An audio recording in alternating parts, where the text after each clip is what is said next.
Assalamualaikum warahmatullahi wabarakatuh. Perkenalkan, nama saya Vivi Yuriska dengan NIM 08051382025086 dari kelas B jurusan Ilmu Kelautan Fakultas Matematika dan Ilmu Pengetahuan Alam Universitas Sriwijaya. Video ini dibuat guna memenuhi tugas pada praktikum dasar-dasar akustik materi keempat, yaitu mengenai perhitungan frekuensi dan panjang gelombang. Langsung saja kita memasuki yang pertama, yaitu panjang gelombang dan frekuensi. Seperti yang kita ketahui, panjang gelombang suara yang dapat didengar oleh telinga manusia itu sekitar 20 Hz sampai dengan 20 kHz. Sedangkan frekuensi merupakan ukuran jumlah terjadinya sebuah peristiwa dalam satu satuan waktu. Nah, satuan yang banyak digunakan ini adalah Hertz. Nah, yang menunjukkan banyak puncak panjang gelombang yang melewati titik tertentu per detik. Nah, periode ini adalah durasi waktu dari satu siklus dalam kejadian yang berulang, sehingga periode resiprok atau kebalikan daripada frekuensi. Apa sih itu hubungan panjang gelombang dan frekuensi? Nah, hubungan panjang gelombang dengan frekuensi itu berbanding terbalik, di mana semakin panjang gelombang, maka nilai frekuensinya akan semakin kecil. Dan apabila semakin tinggi frekuensinya, maka semakin kecil pula nilai untuk gelombangnya. Nah, kemudian kita memasuki ke hubungan kecepatan suara terhadap temperatur.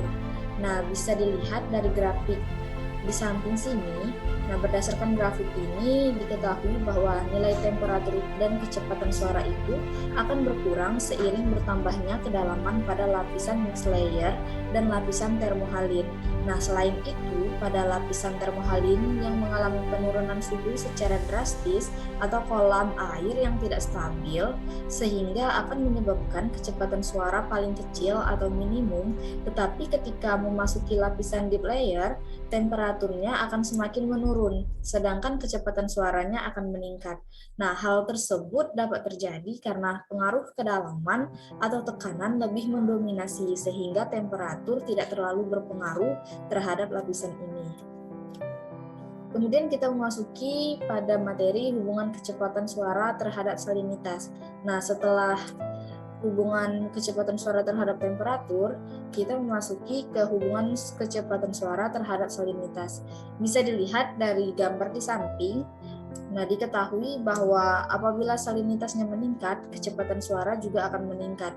Begitu juga sebaliknya. Nah, hal tersebut terjadi karena kompresibilitas berkurang dan densitasnya meningkat. Tetapi efek terbesar lebih dipengaruhi oleh hubungan salinitas dan kompresibilitasnya.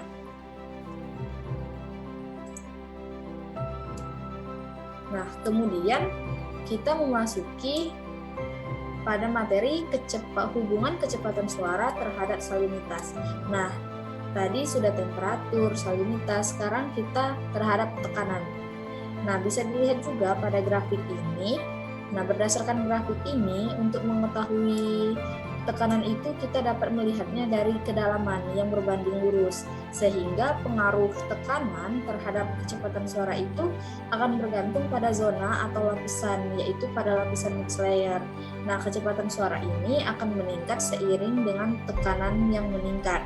Nah, lapisan termohaline ini lebih didominasi oleh suhu karena kondisi kolom air yang tidak stabil, dan lapisan deep layer dengan tekanan yang meningkat menyebabkan kecepatan suara juga akan meningkat.